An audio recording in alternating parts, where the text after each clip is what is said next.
Parece que queréis más comparativas de esquiva, y aquí va una nueva entrega. Nos habéis pedido muchas categorías y por supuesto las iremos tratando en sucesivos vídeos, pero sin duda una de las más solicitadas ha sido la de los SUV, así que hágase vuestra voluntad.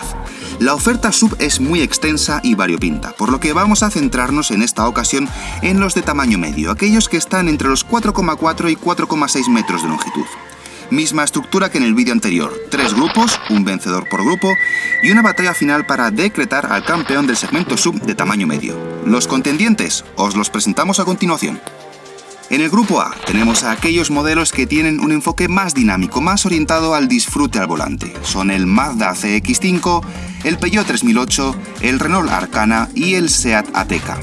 En el grupo B tenemos modelos con un planteamiento más tranquilo, más familiar y, por qué no decirlo, también más comodón. Están ahí el Citroën C5 Aircross, el Hyundai Tucson, el Renault Kadjar y el Skoda Karoq. Por último, en el grupo C hemos metido aquellos modelos que no casan perfectamente en ninguno de los dos grupos anteriores. Aquí tenemos al Ford Kuga, al Honda CR-V, al Nissan Qashqai y al Opel Grandland X. Bien, hechas las presentaciones, es hora de pasar a la acción. ¿Tenéis algún favorito? A ver si coincide con el nuestro. ¡Empezamos! Grupo A. A veces ocurre, hay coches que en carretera se sienten ágiles y precisos y luego se enfrentan a la esquiva y nos decepcionan. Es el caso del Seat Ateca, el primero en decirnos adiós.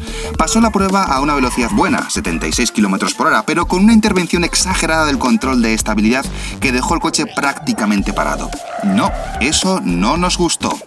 El Peugeot 3008, aunque pasó la prueba a menos velocidad que el Ateca, a 73 km/h, reaccionó con menos supinaje y sin tanta intromisión de las ayudas electrónicas.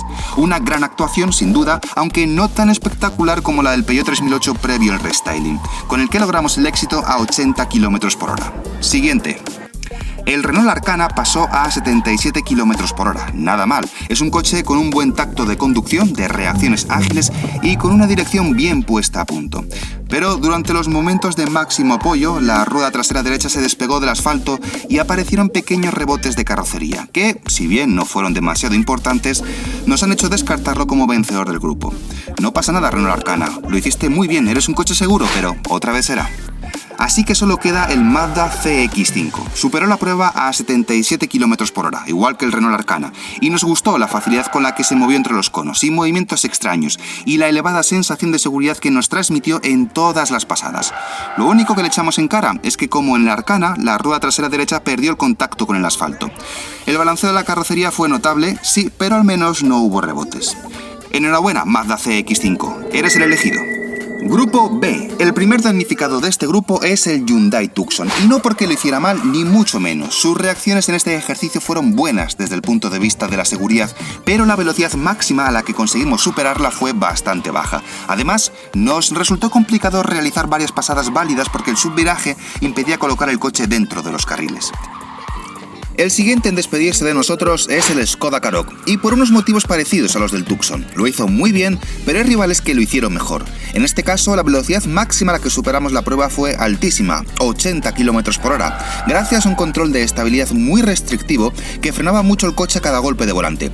Sí, es un coche seguro, sin ninguna duda, pero no es suficiente, buscamos algo más. Con el Citroën C5 Aircross nos sentimos muy cómodos desde el primer momento. A pesar de que la carrocería tuvo movimientos amplios durante todo el ejercicio, fruto de una suspensión muy blanda, la trayectoria no se descompuso en ningún momento y el control de estabilidad hizo su trabajo de manera impecable.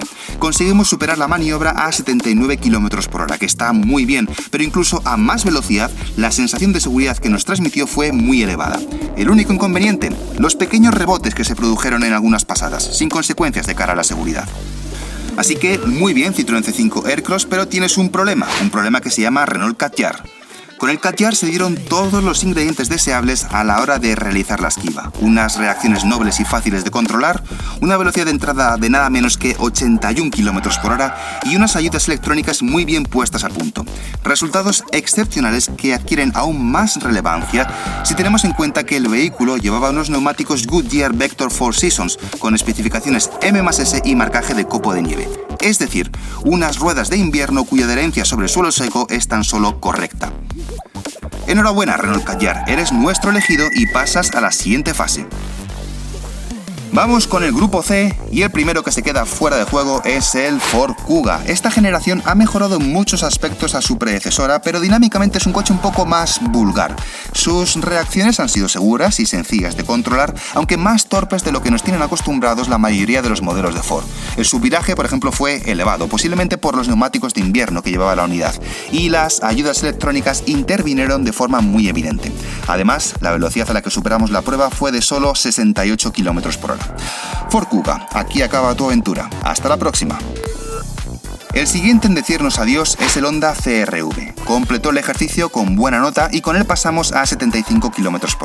Tuvo unas reacciones suaves y progresivas, pero a medida que íbamos aumentando la velocidad, el subviraje se fue haciendo más y más acusado y el conductor perdió capacidad de guiado. Un resultado global bueno, pero se necesita algo más en esta competición, un elemento diferenciador que, sintiéndolo mucho, no hemos encontrado en el CR-V. Otra vez será. Del Nissan Qashqai probamos dos unidades distintas, una con un motor de gasolina y tracción delantera y otra con un motor diésel y tracción total. Los resultados en cambio fueron muy parecidos.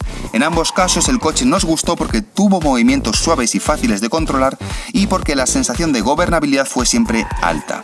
El control de estabilidad en cambio actuó de una manera bastante brusca en algunas ocasiones, desconcertando al conductor.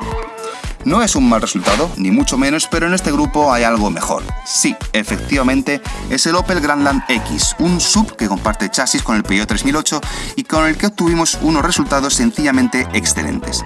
La velocidad máxima a la que conseguimos superar el ejercicio fue altísima, de 81 km/h, pero es que además las ayudas electrónicas apenas tuvieron que intervenir y las reacciones del vehículo fueron seguras y muy neutras.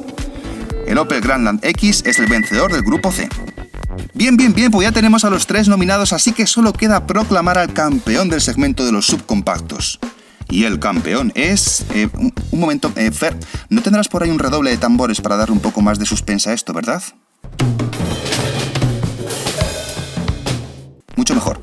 Como iba diciendo, y el campeón es el Opel Grandland X. ¿Qué más se le puede pedir a este coche? Velocidad de entrada por encima de 80 km/h, intervención súper discreta de las ayudas electrónicas y un chasis muy bien afinado. Bueno, ¿qué os ha parecido? ¿Esperabais este resultado? Comentad abiertamente en la sección de comentarios, queremos conocer vuestras opiniones y, sobre todo, permaneced atentos porque en breve volveremos a la carga con una nueva categoría. Muchas gracias por seguirnos, nos vemos en la próxima batalla.